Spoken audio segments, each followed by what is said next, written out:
Hello the internet, my name's Laura, welcome back to my channel. And I've noticed that I've gotten a couple of new subscribers recently, so welcome to you people who have decided that you want to follow me. Good luck. So today I am finally getting around to a video that I've been very excited about, and that is my plant wish list. I've kind of been wanting to tape this video for a while, but it requires a little bit more like back-end work, I suppose you should say. I have to actually figure out what the names of the plants I want are, and then find pictures and make it all nice and all that kind of stuff. And it took me a while to actually sit down and be like, these are the plants that I actually want.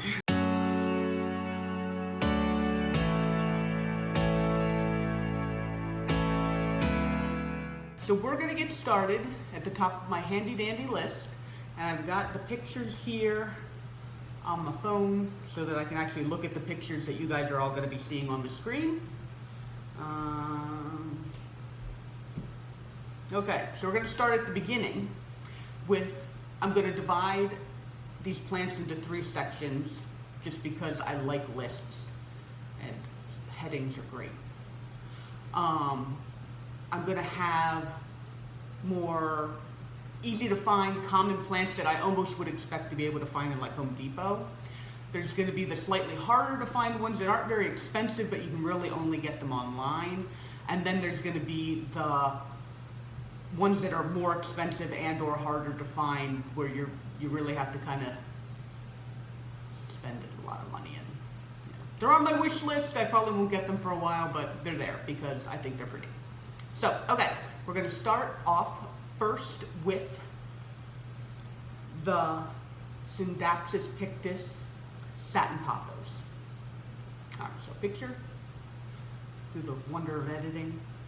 All right, so this plant is one that I have seen before in stores. I wasn't happy with the specimen that was there, so I ended up not picking it up, but I've only ever seen it the once. I am a super fan of the silver on the leaves. For a while, when I would see this plant, I actually thought that it was fuzzy. And I guess partially because it's called satin pothos, I thought that it would be fuzzy. I was a little disappointed to find out that it's not, but when I finally saw one in person, the specks of silver really just caught, my eye. And like I said, I didn't buy that specimen because I wasn't happy with the size of it for the price. But it is still something that I really would obviously like to have in my collection. And speaking of that, the next plant that I have on my wish list is the Syndapsis pictus silverian.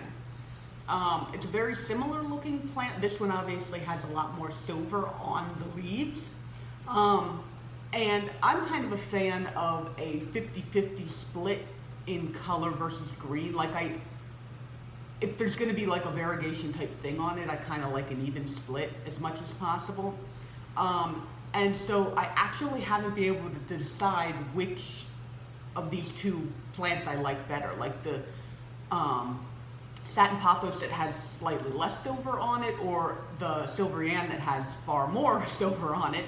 So I figure I might as well get both of them and then decide when I have them. Sounds like a good idea, right? Yeah. Okay.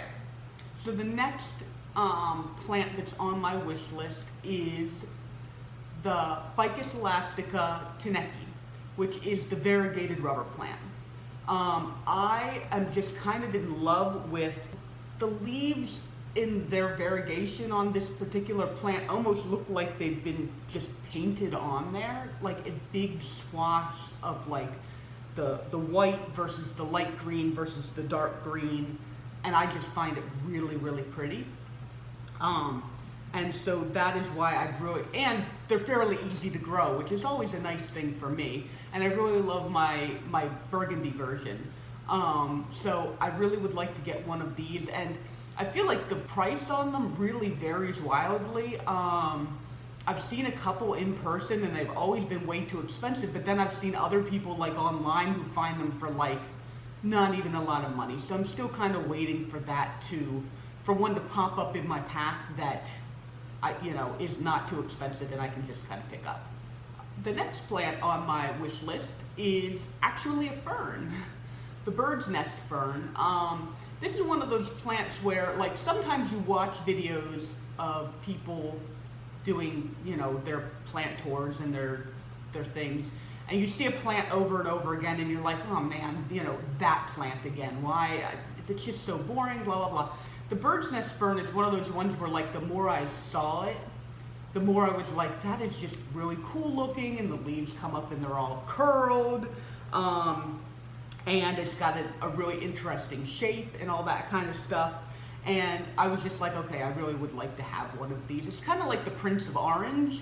I wasn't super impressed with the Prince of Orange when I first saw it, and then the more and more I saw it, I was like, yeah, I really need that plant. I do have one of those. He's on the shelf back there. He's growing in a new leaf right now. It's very beautiful.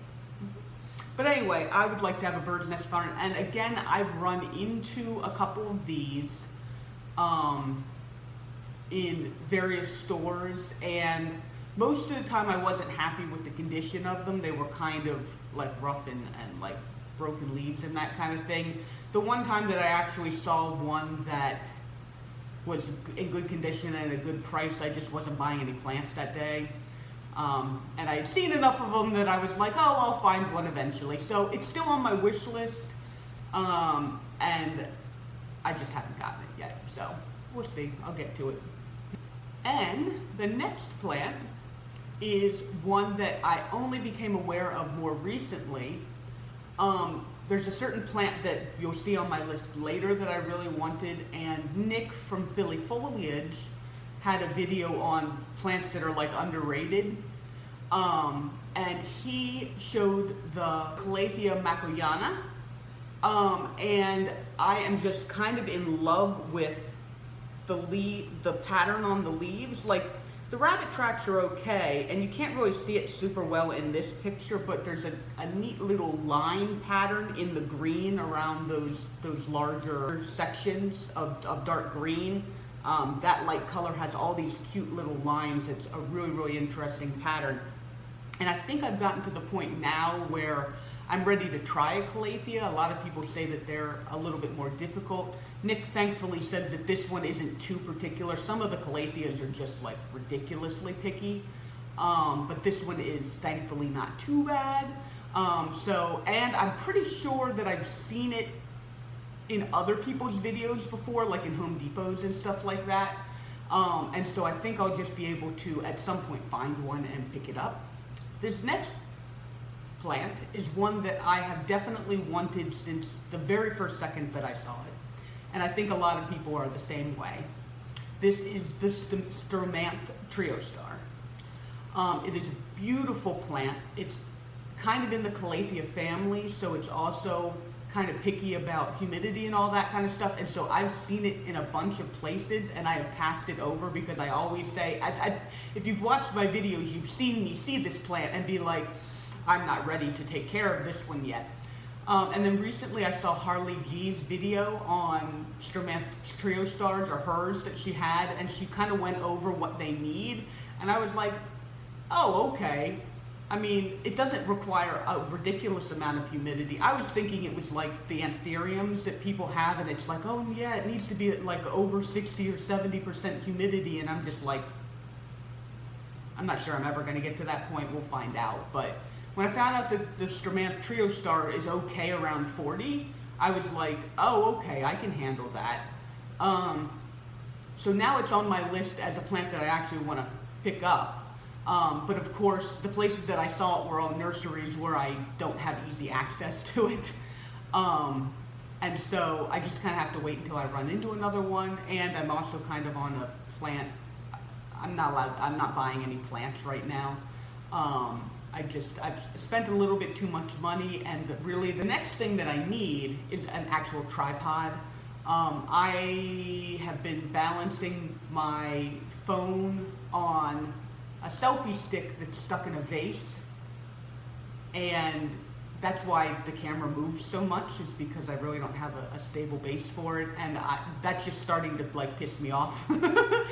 It's starting to get a little bit annoying, and I want to be able to take good videos for you guys where the camera isn't juggling around and all that kind of stuff. So that is kind of the next thing on my planting like purchase list, and all these plants are just gonna have to wait until I have saved up a little bit more money, but that's okay. So the Stromanth Trio Star, definitely on my list. All right, so now we're going to be moving into the section where those were all plants where I figure I can probably find them in a store or in a nursery somewhere. And these next ones are ones where I'm pretty sure I'm only going to be able to buy them online. I might get lucky at some point and find them in a store. And obviously, if I find them in a store and it's a good price, then I'd go ahead and get that. But more than likely, going to get these ones offline, and so they're a little bit more out of reach because that requires shipping costs, and I want it to be spring, and all that kind of stuff. I know you guys have perfect success with heat packs and all that kind of stuff. I'm just nervous about shipping things in the winter. So, but anyway, the first plant on the probably only online list is the Alocasia Friedac. I have definitely wanted this plant since the first time I ever saw it too. Those white vein lines on there are absolutely gorgeous, and then I found out that they have velvety leaves, and then I found out that they have the classic Alocasia like patterning on the leaves. Like, it doesn't show up really good in pictures and on camera, but like the green part even has like designs through it. And if you've ever seen an Alocasia, most of them have it where like if you kind of shine them through some light, you can see the patterning. And this plant's not particularly expensive, but you don't generally see it in stores. And this is the one where I started buying other Alocasias that I could find, so that I would find out if I could actually keep an Alocasia alive. And I now have 3 Alocasias. I have my Purple Sword, which is the first one that I got. I have a Polly that poor thing has been through so much. And I have a Regal Shield, which currently has a little bit of blight on it, but I'm taking care of that. But those 3 are basically doing fine. Like, they're fine in my space, and so I think that I'm ready for the Alocasia Friedac because I really want one of those plants. So yes, that is the first on my list of plants that I will probably only find online. Second is a more recent plant that I only found out about, I don't even remember where I found out about it, but I saw it in a video, and it is the Philodendron Silver Sword. This, I really like the silver. I'm not a super huge fan of like philodendrons. Not that I'm not a fan of philodendrons, but there's not a ton of them that I'm like, oh my gosh, I have to go after them. But this whole plant is silver, and it's gorgeous, and I want it. On this list is another Calathea.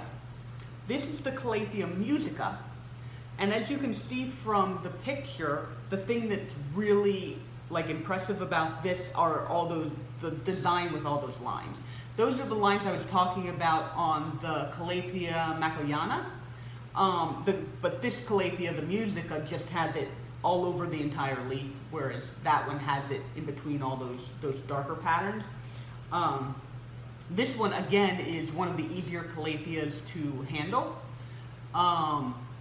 Like, it doesn't require a ton of humidity, and it's not as picky about water. Calatheas are one of those ones where like they really recommend you water them with distilled water or filtered water, because minerals that might be in your tap water will make the edges of the leaves turn crispy. But apparently this one doesn't need it quite as much. I might still do it just because I really, really would like to have perfect leaves. But we'll kind of see how that goes when I end up getting it. But this one was the first time I saw it, and I haven't seen it in a whole bunch of places. I think it might be getting a little bit more popular. I've seen it in more videos recently, but the first time I saw it, I was like, oh yeah. It kind of, I know it sounds weird, but it kind of reminds me of Code, where, I know that sounds really weird, but it's like the zeros and ones. I don't know. Anyway, I have a computer science degree, so I think of a lot of things in terms of computer science, and this is just one of those. So you can think I'm weird, it's fine, it's still a beautiful plant. Okay, the next plant. And this picture I have gotten from the wonderful Nikki at Plant Pots and Whatnots. And this is the rainbow hedgehog cactus. This is one of the first cactuses I ever saw where I was like, oh my gosh, I really want that. And I'm pretty sure the reason is because of those beautiful pink spines on it. I tend to like cacti that have like red or pink spines on them. At least you've seen the first cactus that I picked up had the rust colored spines on it, and this one has the pink colored spines.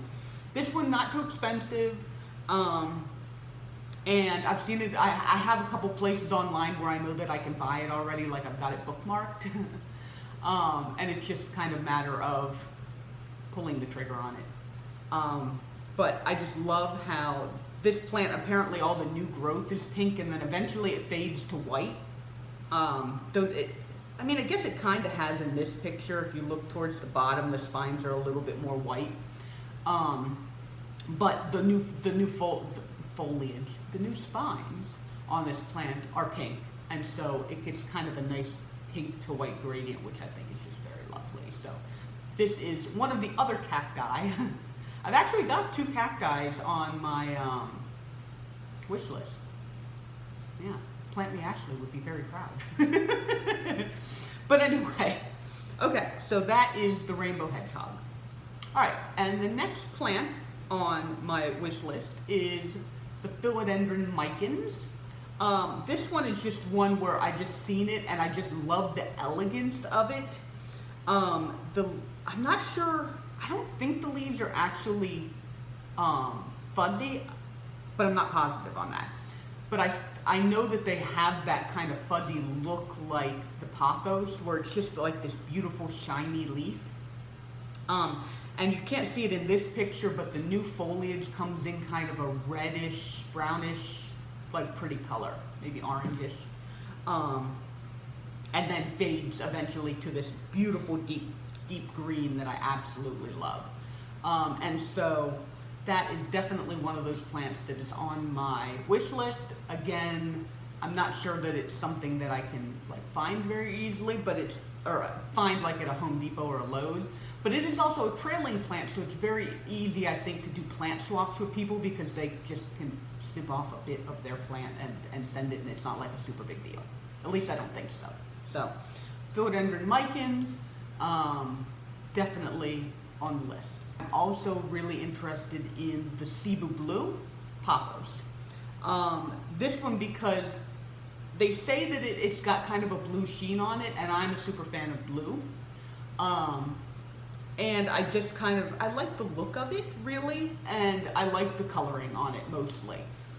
It's another trailing plant, and at first I didn't think I really liked trailing plants, but I've kind of warmed to them a little bit more. I mean, you can see I've got a decent number of them on my wish list, so I mean, I have to have warmed to them somewhat. But yes, the Cebu blue, again, hopefully one that I'll be able to plant swap with people once we get into spring and I'm not super worried about like plants freezing in the mail. So this next plant is one that I have not seen anywhere except the first time I was ever exposed to it was on Nick from Philly Foliage's. It was a video on houseplants that are overlooked, houseplants that are really cool that are overlooked. That's where I found out about the Calathea macuyana. And then I also found out about this plant, which is the Piper ornatum. And the first time he showed this on camera, I was like, I need that one. And I went and found a website that sold it. Not too expensive, thankfully, yay. But I'm just in love with the patterning on this. It's got the pink, which I found that I really like pink on leaves. And it's got a pretty good mix of pink versus green, because I also like that. Not just for the chlorophyll, because you know the more green there is on a leaf, the better it's going to grow, because the chlorophyll is what gives the plant its food. But I think this is a really good mix, and it is just gorgeous. I think it's so pretty, and I would really love to have a really nice big one of these. The one that Nick had was not really all that big yet, but I think he had just recently gotten it, and it's apparently fairly easy to care for too, so I'm all about that. So one of these days I'm going to pull the trigger on this guy, and I will be very happy when I do.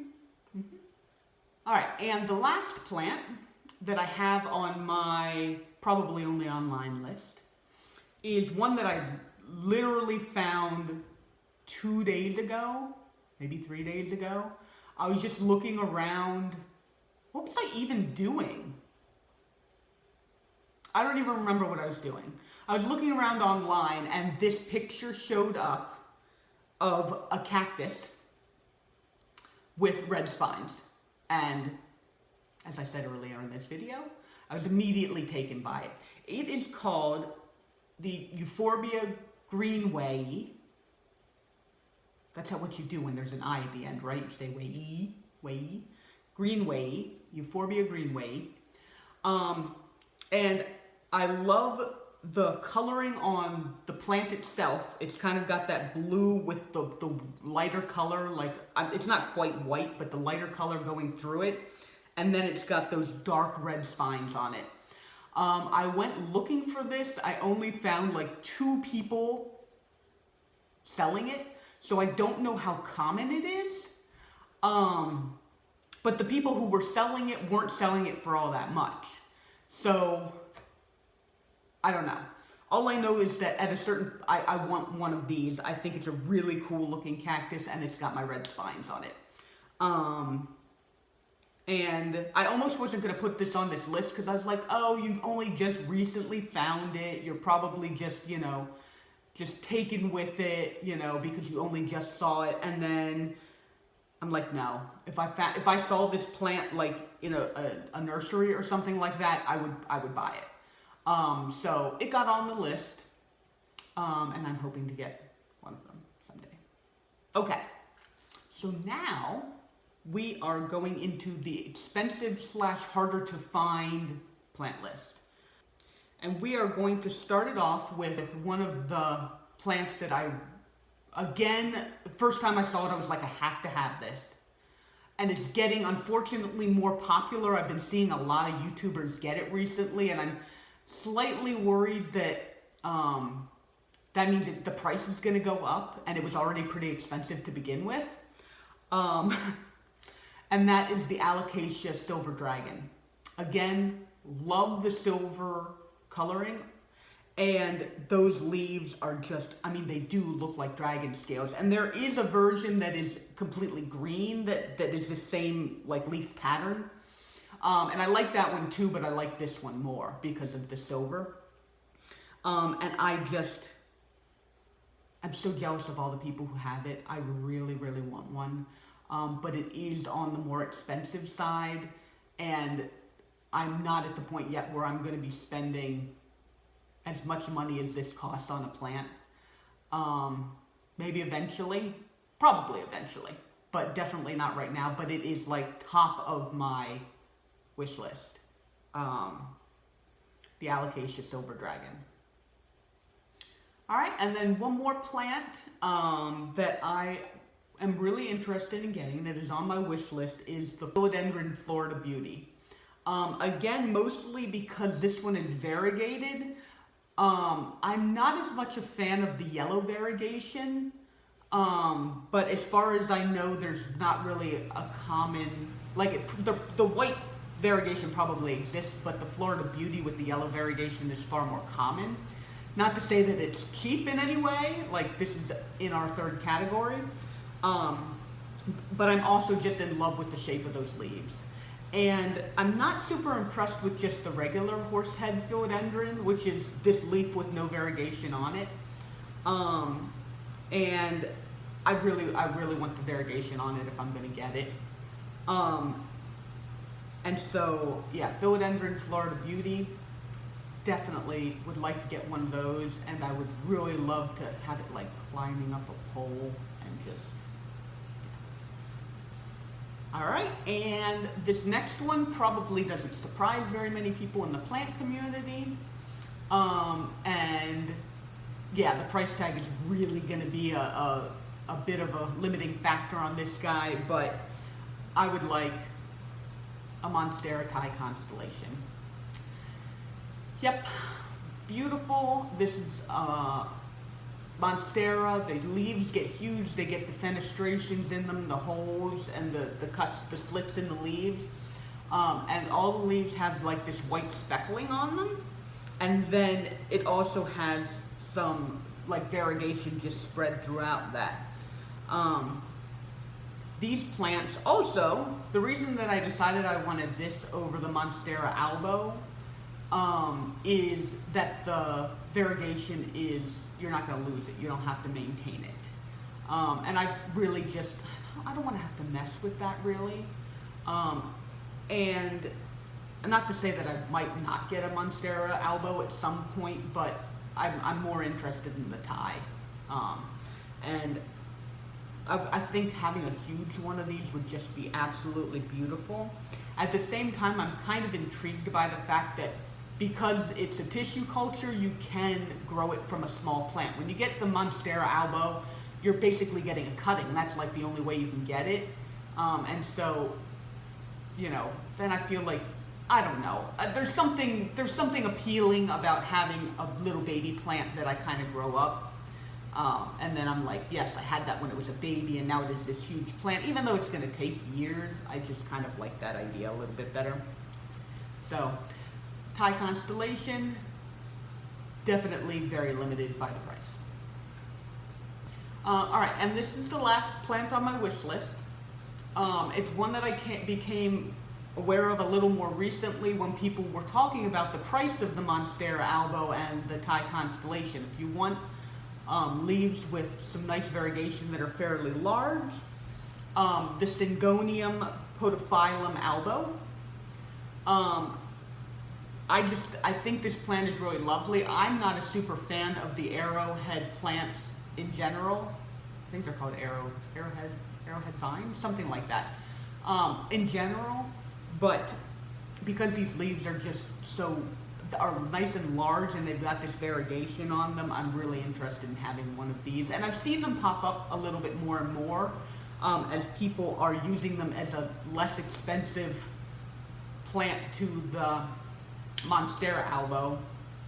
I don't know whether the price is going up because of that or if these ones are just easier to grow. I haven't really looked into that, but this is definitely one of those plants that's on my list. And then that concludes my wish list. There are other plants that I kind of like, and I'm sure there's other plants that I will find, you know, over the course of this year. But as of right now, this is the list that I have put together, and I have decided is my planty wish list. I hope you enjoyed watching that. Thank you so much for watching. If you like this video, go ahead and like it. And, you know, if you like being around and think you want to see some more of my videos, go ahead and subscribe to my channel so that you can stick around. This video was a lot of fun, and I'm glad that I finally got to do it. And I will see you guys later. Bye.